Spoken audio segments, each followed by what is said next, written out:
2022년 9월 11일 연중 제24주일 제1독서 탈출기 32장 7절에서 14절의 말씀입니다.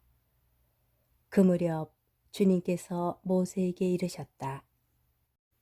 어서 내려가거라. 내가 이집트 땅에서 데리고 올라온 너의 백성이 타락하였다.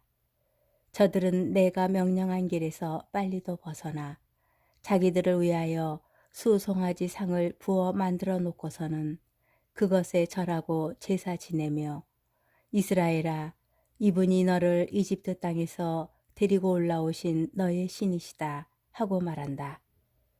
주님께서 다시 모세에게 말씀하셨다. 내가 이 백성을 보니 참으로 목이 뻣뻣한 백성이다. 이제 너는 나를 말리지 마라. 그들에게 내 진노를 터뜨려 그들을 삼켜버리게 하겠다. 그리고 너를 큰 민족으로 만들어주겠다. 그러자 모세가 주 그의 하나님께 애원하였다. 주님, 어찌하여 당신께서는 큰 힘과 강한 손으로 이집트 땅에서 이끌어내신 당신의 백성에게 진노를 터뜨리십니까? 당신 자신을 걸고 너희 후손들을 하늘의 별처럼 많게 하고 내가 약속한 이 땅을 모두 너희 후손들에게 주어 상속 재산으로 길이 차지하게 하겠다 하며 맹세하신 당신의 종 아브라함과 이사학과 이스라엘을 기억해 주십시오.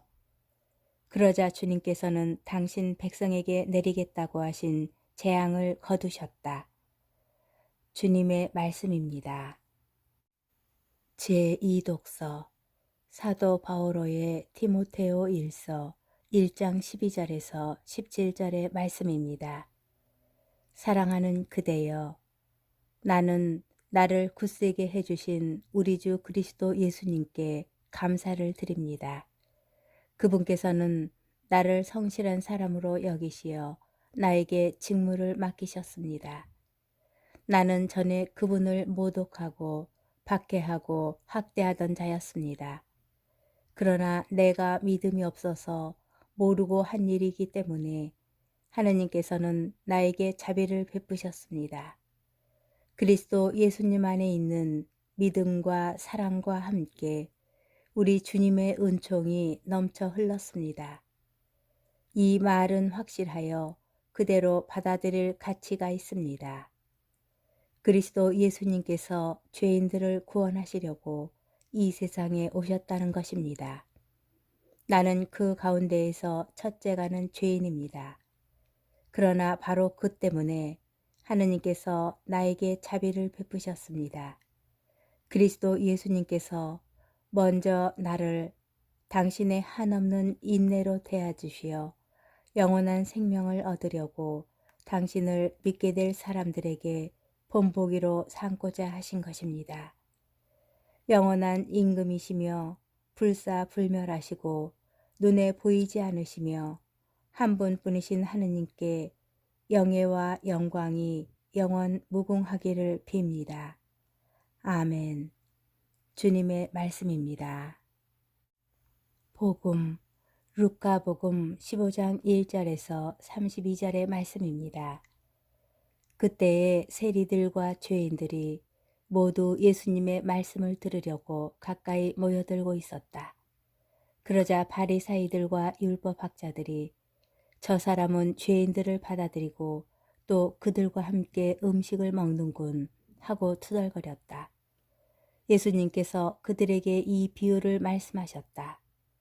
너희 가운데 어떤 사람이 양 100마리를 가지고 있었는데 그 가운데에서 한 마리를 잃으면 99마리를 광야에 놓아둔 채 잃은 양을 찾을 때까지 뒤쫓아 가지 않느냐.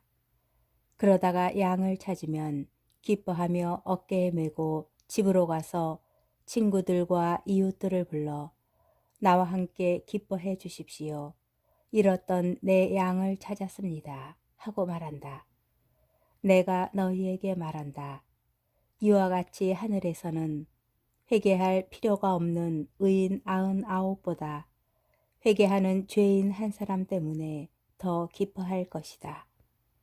또 어떤 부인이 은전 10잎을 가지고 있었는데 한 잎을 잃으면 등불을 켜고 집안을 쓸며 그것을 찾을 때까지 샅샅이 뒤지지 않느냐. 그러다가 그것을 찾으면 친구들과 이웃들을 불러 나와 함께 기뻐해 주십시오. 잃었던 은전을 찾았습니다. 하고 말한다. 내가 너희에게 말한다. 이와 같이 회개하는 죄인 한 사람 때문에 하느님의 천사들이 기뻐한다. 주님의 말씀입니다. 오늘의 묵상. 아담과 하와가 죄를 범한 뒤 하느님 앞에서 느낀 첫 감정은 두려움과 수치심이었습니다. 이렇게 죄는 인간이 거룩함을 잃어 하느님과 이루는 일지의 관계를 끊기게 하고 다시 그분께 선뜻 나아가기를 주저하게 만듭니다.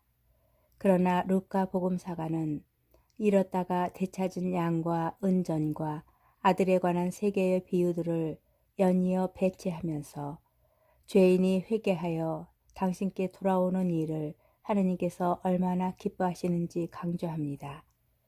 제1독서는 이집트를 탈출한 이스라엘 백성이 광야를 지나면서 하느님을 배반하고 금송아지 우상을 만들어 숨겼을 때 그분의 용서를 얻고자 모세의 애원과 중개가 필요하였음을 기록합니다.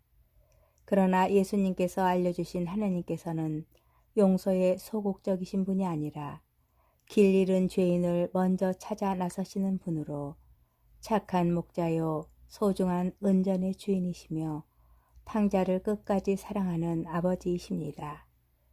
제2독서에서 바오로 사도는 지난날 자신의 잘못을 떠올리면서 자신이 예수 그리스도를 모독하고 박해하는 죄인이었다는 사실이 오히려 하느님께서 자비를 베푸신 이유였다고 증언합니다. 그렇습니다. 죄인인 우리가 매번 자신의 부당함에도 주저앉지 않고 곧바로 하느님께 돌아갈 수 있는 까닭은 다름 아닌 그분의 한없이 자비로우신 본성 때문입니다. 우리는 모두 예수님의 비유 속 잃어버린 양과 동전 그리고 탕자가 바로 자신임을 알지 못하는 바리사이와 율법학자가 아니라 자신이 죄인임을 알면서도 용기 내어 예수님의 식탁에 모여든 세리와 죄인들의 마음을 닮아야겠습니다. 당신께서 발걸음을 돌리는 죄인을 가장 사랑하시는 하느님의 품으로 다시 되돌아갑시다.